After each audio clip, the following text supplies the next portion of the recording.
दोस्तों, जडेजा की वजह से बाल बाल रन आउट होने से बचे मोहम्मद सिराज तो गुस्से में अपने सीनियर जडेजा को ही गाली गलौज देते हुए मोहम्मद सिराज ने कर दी ऐसी घटिया हरकत, देखकर उड़ गए रोहित कोहली के भी होश। तो आखिर क्या था वो मोमेंट जब भारत के ये दो दिग्गज खिलाड़ी बीच मैदान में हुए दूसरे के जानी दुश्मन बन गए?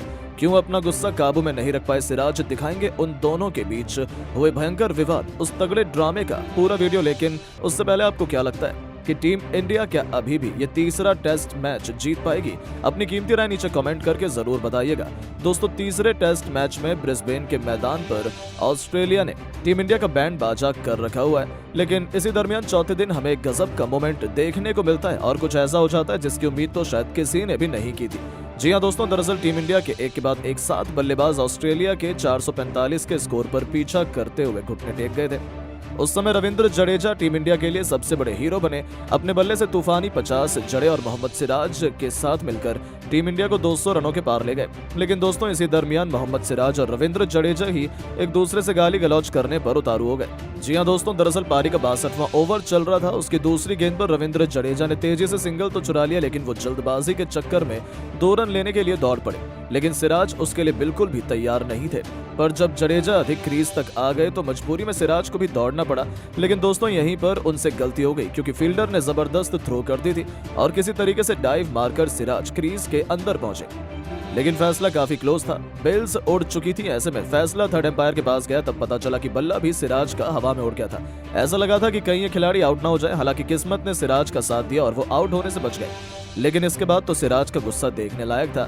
जी हाँ दोस्तों, गुस्से में रविंद्र जडेजा पर ही भड़कते हुए सिराज ने उन्हें ही खरी खोटी सुनाना शुरू कर दिया और गुस्से में कहा कि आपकी तरह नहीं दौड़ सकता, मैं चोटिल हूँ, आपको ये बात पता नहीं है। जडेजा भी अपनी गलती पर पछताते नजर आए और बीच मैदान में इन दोनों खिलाड़ियों के बीच तीखी बहस और नोक-झोंक में देखने को मिली। हालांकि जब सिराज को नॉट आउट कर दिया गया तब वो थोड़े से शांत हुए और दोबारा बैटिंग करने चले गए। लेकिन दोस्तों, इसी दरमियान ओवर की 5वीं गेंद पर जब सिराज ने 1 रन के लिए जडेजा को बुलाया, तब जडेजा ने तो आधे रास्ते से सिराज को वापस भेज दिया।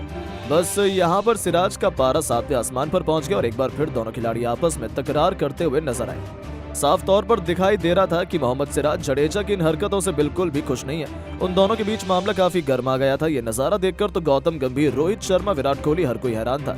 लेकिन दोस्तों, अब आपको क्या लगता है कि इसमें गलती किसकी थी, मोहम्मद सिराज की या फिर रविंद्र जडेजा की? अपनी कीमती राय नीचे कमेंट करके जरूर बताएं और ऐसी नई नई और धमाकेदार खबरें सबसे पहले जानने के लिए हमारे इस वीडियो को लाइक और चैनल को सब्सक्राइब करना बिल्कुल न भूलें। धन्यवाद। नमस्कार दोस्तों, यदि आप भी भारत और ऑस्ट्रेलिया के बीच खेली जा रही 5 मैचों की टेस्ट सीरीज के तीसरे टेस्ट मुकाबले के पहले दिन का खेल देखकर खुश हुए तो हमारी इस वीडियो को एक लाइक जरूर कीजिएगा। दोस्तों, आज की हमारी इस वीडियो का लाइक टारगेट सिर्फ 500 लाइक का है, तो दोस्तों हमारी इस वीडियो को दिल से लाइक जरूर करें। दोस्तों, जैसा कि आप सभी जानते ही हैं कि फिलहाल अभी भारत और ऑस्ट्रेलिया के बीच 5 मैचों की टेस्ट सीरीज खेली जा रही है, जिसका पहला मुकाबला भारतीय टीम ने जीता। लेकिन वहीं दूसरे टेस्ट मैच में टीम इंडिया को 10 विकेट से हार का सामना करना पड़ा और अब तीसरा टेस्ट मुकाबला आज से शुरू हो चुका है, जिसमें तीसरे टेस्ट मुकाबले के पहले दिन भारतीय टीम ने ऐसा कमाल कर दिखाया जिसकी कल्पना कभी ऑस्ट्रेलिया की टीम ने नहीं की होगी।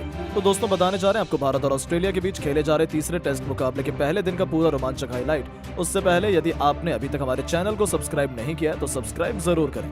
दोस्तों, भारत और ऑस्ट्रेलिया के बीच 5 मैचों की टेस्ट सीरीज का तीसरा टेस्ट मुकाबला ब्रिस्बेन गावा के मैदान में खेला जा रहा है, जहां टॉस के लिए सिक्का उछाला गया तो टॉस ऑस्ट्रेलिया के कप्तान पैट कमिंस ने जीता और टॉस जीतकर पहले गेंदबाजी करने का फैसला किया और मेहमान भारतीय टीम को पहले बल्लेबाजी करने के लिए आमंत्रित किया था। जहां भारतीय टीम की तरफ से आज पारी की शुरुआत यशस्वी जायसवाल के साथ केएल राहुल ने की। जहां इस मुकाबले में इन दोनों ने ही बल्लेबाजों के कंधों पर अपनी टीम को एक बेहतरीन विस्फोटक ओपनिंग शुरुआत दिलाने की बहुत ही बड़ी जिम्मेदारी थी। जहां इन दोनों ने बल्लेबाजों ने इसे बखूबी निभाकर दिखाया। जहां मुकाबले की शुरुआत में ही केएल राहुल ने पहले ओवर में ही 2 शानदार चौके और एक बेहतरीन गगनचुंबी छक्का जड़ टीम इंडिया के लिए बेहतरीन शुरुआत करी और केएल राहुल ने अपना इंटेंट साफ जाहिर कर बता दिया कि वो आज रुकने वाले नहीं है। तो वहीं यशस्वी जायसवाल भी पीछे नहीं रहे और दूसरे ओवर में उन्होंने भी एक चौका और एक शानदार छक्का ठोक डाला।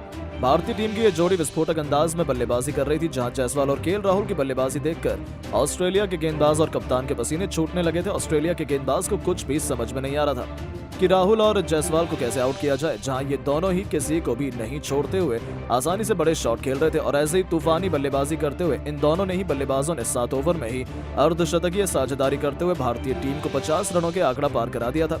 इन दोनों के द्वारा ऐसी बल्लेबाजी देखने को मिल रही थी जैसे आज T20 मैच खेला जा रहा हो। ऐसे ही 8वें ओवर में जोश हेजलवुड की पहली बॉल पर केएल राहुल ने एक और छक्का ठोक दिया, जिसके बाद तीसरी बॉल पर चौका ठोककर जोश हेजलवुड के होश उड़ा दिए गए।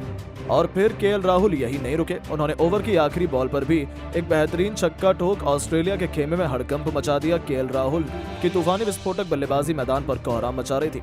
वहीं दूसरी तरफ यशस्वी जायसवाल का बल्ला भी जमकर आग उगल रहा था और उन्होंने 10वें ओवर में मिचेल मार्श को आड़े हाथों लेते हुए इनके ओवर में 2 बेहतरीन छक्के और एक शानदार चौका लगाकर ऑस्ट्रेलिया को बैकफुट पर ला दिया था। ये दोनों ही टेस्ट मुकाबले को T20 की तरह खेल रहे थे और ताबड़तोड़ विस्फोटक अंदाज में ऑस्ट्रेलिया के गेंदबाजों की जमकर कुटाई कर रहे थे। जहां 13वें ओवर में 2 बेहतरीन छक्के ठोक करके केएल राहुल ने अपना विस्फोटक अर्धशतक सिर्फ 40 गेंदों में पूरा कर लिया था। साथ ही साथ उन्होंने भारतीय टीम को 100 का आंकड़ा भी पार करा दिया था। दूसरी तरफ यशस्वी जायसवाल भी अपने अर्धशतक के बेहद करीब पहुंच चुके थे और 13वें ओवर में नाथन लियोन को 2 तूफानी छक्का ठोककर यशस्वी जायसवाल ने भी अपने अर्धशतक को पूरा किया, जहां रोहित शर्मा का भी बल्ला रुकने का नाम नहीं ले रहा था। और इन दोनों ने भारतीय टीम को बेहतरीन शुरुआत दिला दी थी और 16 ओवर में भारतीय टीम 120 रनों पर पहुंच चुकी थी, जिसके बाद मिचेल स्टार्क ने 16वें ओवर में भारतीय टीम को पहला झटका दिया और तूफानी बल्लेबाजी कर रहे यशस्वी जायसवाल को ओवर की चौथी गेंद पर LBW आउट कर पवेलियन की राह पकड़ाई, जहां जायसवाल 60 रन की तूफानी पारी खेलकर आउट हुए। और अब यशस्वी जायसवाल के आउट होने के बाद शुभमन गिल मैदान पर बल्लेबाजी करने के लिए उतरे और दोस्तों शुभमन गिल ने मैदान पर उतरते से कवर ड्राइव के द्वारा एक बेहतरीन चौका लगाया और अपना खाता खोला। इसके बाद तो शुभमन गिल का बल्ला यही नहीं रुका और उन्होंने एक तूफानी छक्का ठोका और भारतीय टीम को 150 रनों के पार पहुंचा दिया। अब शुभमन गिल ने रोहित शर्मा के साथ साझेदारी बनाना शुरू कर दिया था और अपनी टीम के स्कोर को आगे बढ़ाने लगे थे। जहां रोहित शर्मा अपने शतक के करीब खेल रहे थे तो वहीं भारतीय टीम से 200 रनों का आंकड़ा कुछ ज्यादा दूर नहीं था। 20 ओवर में भारतीय टीम का स्कोर 180 रन हो चुका था। तो वहीं शुभमन गिल, पैट कमिंस ने अगले ओवर में 2 चौके ठोककर इसे और भी नजदीक पहुंचा दिया। बस वहीं इसके बाद रोहित शर्मा का बल्ला एक बार फिर चला और सबसे पहले उन्होंने पुल शॉट के जरिए बाउंसर पर एक छक्का ठोका और भारतीय टीम को 200 रनों के पार पहुंचाया। इसके बाद 2 बेहतरीन चौके लगाए और अपना तूफानी शतक भी जड़ दिया। जहां रोहित शर्मा का बल्ला आज मैदान में तूफान मचा रहा था तो वहीं शुभमन गिल भी इनसे पीछे नहीं रहे और इन्होंने जोश हेजलवुड के ओवर में एक नजाकत भरा शॉट खेला और चौका बटोरा। इसके साथ ही अब इन दोनों के बीच में 50 रनों से ज्यादा की साझेदारी हो चुकी थी। गिल जहां अपने अर्धशतक के करीब थे तो वहीं इसके बाद अगले ओवर में रोहित शर्मा ने मिचेल स्टार्क की गेंद पर एक गगनचुंबी छक्का ठोका और गेंद स्टेडियम की छत पर जाकर गिरी। इस प्रकार इन दोनों ने मिलकर भारतीय टीम को 250 रनों के करीब पहुंचा दिया था और दोनों के बीच अब 70 से ज्यादा की साझेदारी हो चुकी थी। लेकिन अगला ओवर लेकर आए पैट कमिंस ने भारतीय टीम को तगड़ा झटका दिया और ओवर की दूसरी गेंद पर रोहित शर्मा को जोश हेजलवुड के हाथों कैच आउट करवाकर पवेलियन की राह दिखाई, जहां रोहित शर्मा बेहतरीन 117 रन बनाकर आउट हुए और जब रोहित शर्मा आउट हुए तो लंच की घोषणा कर दी गई। इस दौरान भारतीय टीम ने 236 रन बना लिए थे और शुभमन गिल 45 रन बनाकर क्रीज पर मौजूद थे। तो वही लंच के बाद मुकाबला शुरू हुआ तो शुभमन गिल का साथ निभाने मैदान पर बल्लेबाजी करने के लिए किंग विराट कोहली आए और विराट कोहली ने आते से एक बेहतरीन चौका ठोका और अपना खाता खोला। भारतीय टीम के 2 विकेट जरूर गिरे थे लेकिन भारतीय टीम अभी अच्छी स्थिति में थी। ऐसे में दबाव ऑस्ट्रेलिया की टीम पर और भी ज्यादा बढ़ चुका था, जिसे विराट कोहली ने इस ओवर में 2 चौके लगाकर और बढ़ा दिया था। वहीं शुभमन गिल का बल्ला रुकने का नाम नहीं ले रहा था और उन्होंने अगले ओवर में जोश हेजलवुड को 2 छक्के ठोके और अपना अर्धशतक पूरा किया। वहीं विराट कोहली भी शुभमन गिल का बेहतरीन साथ निभा रहे थे और अब इन दोनों के बीच शानदार साझेदारी तैयार होने लगी थी, पर शुभमन गिल को कमिंस ने बोल्ड कर पवेलियन की राह पकड़ाई और ऑस्ट्रेलिया की टीम ने राहत की सांस ली।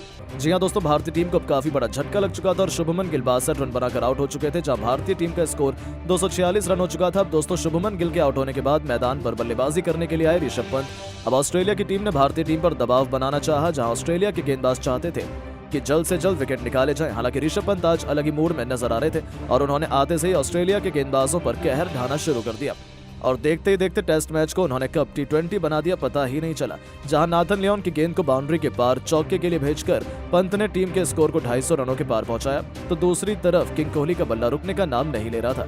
जहां अपनी घातक बल्लेबाजी से इस खिलाड़ी ने 50वें ओवर की तीसरी गेंद पर पैट कमिंस को शानदार चौका लगाते हुए सिर्फ 42 गेंदों में ही अपना अर्धशतक पूरा कर लिया था। उनकी ऐसी बल्लेबाजी देखकर ऑस्ट्रेलिया की टीम के होश उड़ चुके थे और उनके गेंदबाजों के पसीने छोड़ दिए थे। उन्हें समझ नहीं आ रहा था कि क्या किया जाए, क्योंकि इन दोनों ने तो अपनी विस्फोटक बैटिंग से तहलका मचाकर रख दिया था। उनकी अद्भुत बल्लेबाजी का लुत्फ पूरा स्टेडियम उठा रहा था। जहां नाथन लियोन को आड़े हाथों लेते हुए विराट कोहली ने शानदार चौका लगाया और टीम इंडिया को 300 रनों के पार पहुंचा दिया। इसके बाद मिचेल मार्श की ऋषभ पंत ने धज्जियां उड़ाकर रख दी, जहां ओवर की पहली गेंद पर पंत ने चौका लगाकर बेहतरीन स्वागत किया। इसके बाद तीसरी गेंद पर गगनचुंबी छक्का लगाकर गेंद को मैदान के बाहर भेज दिया। पंत यही नहीं रुके और अंतिम गेंद पर भी उन्होंने एक शानदार चौका लगाया और अपना शानदार अर्धशतक पूरा किया।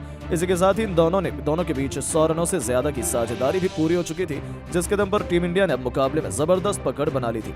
जहां 65 ओवर में टीम इंडिया 310 रन बना चुकी थी और टी ब्रेक हो जाता है। और फिर टी ब्रेक के बाद एक बार फिर मुकाबला शुरू होता है, जहां दोनों बल्लेबाज एक बार फिर मैदान में उतरे और आते से विराट कोहली ने जोश हैजलवुड को आड़े हाथों लिया और पहले तो लगातार 3 गेंदों पर 3 तूफानी छक्के ठोक डाले और इसके बाद एक शानदार चौका लगाया, जिसे देखकर पूरे स्टेडियम गूंज उठा।